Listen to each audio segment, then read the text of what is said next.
给我一个赞、订阅、分享我。女性病人她来到医院是因为跌倒以后啊，就是胃有一些肚子有一些胀不舒服啊，然后骨头看起来还好，骨头也没有说这个骨盆那个地方有明显疼痛啊，但是胃胀啊，你可以看得到这个整个的一个空气啊，肠子的空气比较明显。那我们就要跟病人好好的一个沟通，询问他的一个病史啊，到底有什么地方不舒服，不是只局限在只着重在。聚焦在这一次的事件上面，你最近有没有什么不舒服啊？也许这样一问，他就会有所反应，他的家人就会有所反应的状况。原来他已经不舒服，已经有1个月左右的时间了，1个月啊，1个月。但是他因为70几岁，有时候就是表达啦，或者各方面啊，跟这个家人的一些互动，有一些隔离的一个隔阂的一个关系的时候，大家也不是很清楚啊。可是他一讲说，有点喘，有点胸痛，有点咳嗽的一个状况的时候，再给他照 X 光，再给他听一下的时候，发现大家可以看到这个不对啊，这个白白的情形，这里也是白白，虽然没有右边那么样明显的一个状况，所以这个背后所告诉我们的说，我们看到的是他跌倒，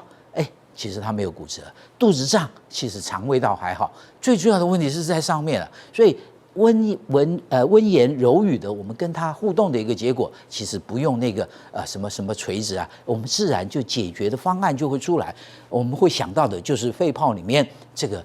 是有肺炎发生感染的一个状况，那是给他照X 光的时候可以看得到这个白白，这个就是表示浸润。在那样的一个我们气体交换的地方，那这是这边更加明显，比起刚刚这是住院有2天，那2天事实上也已经打抗生素了，也已经给他治疗，为什么还会这样还没有那么好？大家看这个还没有插管，就表示他临床的状况还可以，我们就先用抗生素给他治疗，那后续就要给他抗生素，我们在痰啊抽出来以后做细菌的培养，然后肺部里面因为深部的这些感染绝对不是那么简单，马上就可以治疗的好，那他都还是需要尽量想办法跟他拍痰，让他痰可以咳得出来，然后细菌培养完以后，这个大概是住院以后5天的一个状况。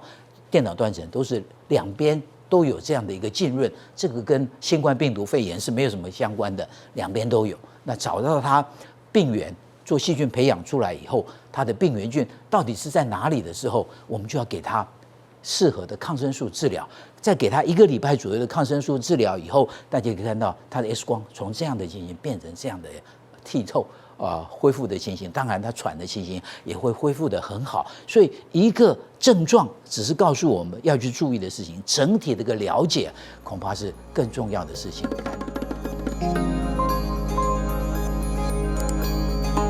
谢谢大家，记得订阅、分享哦。